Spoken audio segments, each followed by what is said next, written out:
NBC5 Investigates has learned Utah Valley University had no metal detectors at yesterday's Charlie Kirk event on campus. And while campus police worked closely with Kirk's security, a university spokesperson says there were no perceived threats. Investigative reporter Bennett Haberly joining us now, taking a closer look at how security shortfalls may have plagued that event and what changes could be in store. Bennett? Yeah, Allison, the Utah Valley University police chief acknowledged that his department didn't have their bases covered despite training for events like this and having both uniformed and plainclothes officers at this Charlie Kirk speaking event. Tonight, a former Secret Service agent says it's possible the use of a drone may have helped prevent this fatal shooting. There was one shot.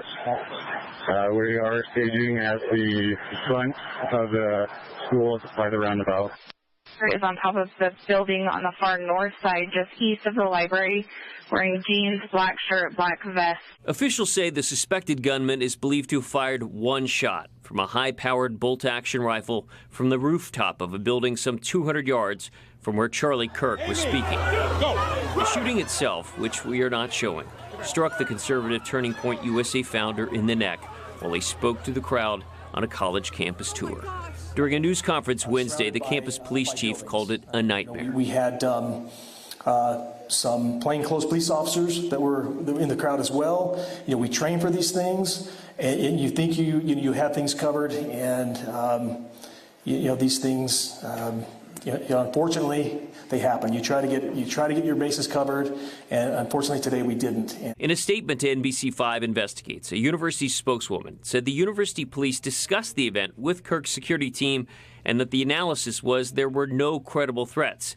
Utah Valley University is an open campus. No metal detectors were set up.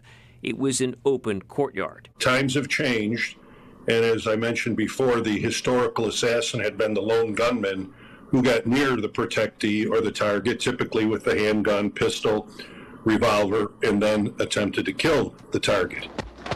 Now retired Secret Service agent Tim McCarthy was shot while protecting President Reagan back in 1981. The incident spurred the increased use of metal detectors.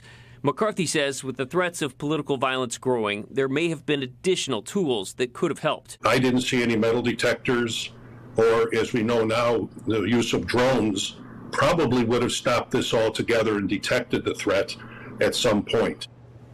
And we reached back out to the university late this afternoon to ask some follow-up questions. They confirmed no drones were used before, during, or after yesterday's speaking event that was certainly disrupted by that assassination. Tim McCarthy says he thinks there may be calls for additional security at other speaking events now as a result of this. Again, the FBI offering that $100,000 reward for those with information leading to an arrest. Allison? Bennett, thank you.